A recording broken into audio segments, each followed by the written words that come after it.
जय Hind my dear friends, idiom phrases day 13 के अंदर आज हम लोग सीखने वाले हैं अ मैन ऑफ स्ट्रॉ।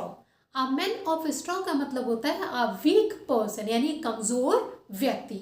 इसको एग्जाम्पल में हम लोग कैसे यूज करेंगे? It's okay to feel like a man of straw under pressure. It's okay to feel like a man of straw under pressure, but rarely, not often. मतलब कि it's okay, यानी okay है ये बात।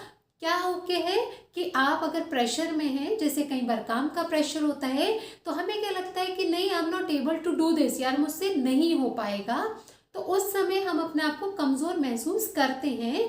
तो ये नॉर्मल है, इट इज़ नेचुरल, ऐसा हो जाता है। लेकिन कभी कभी, नॉट ऑफन, अक्सर नहीं होता ऐसा, ठीक है। So a man of straw means एक कमज़ोर व्यक्ति, ठीक है। Thank you.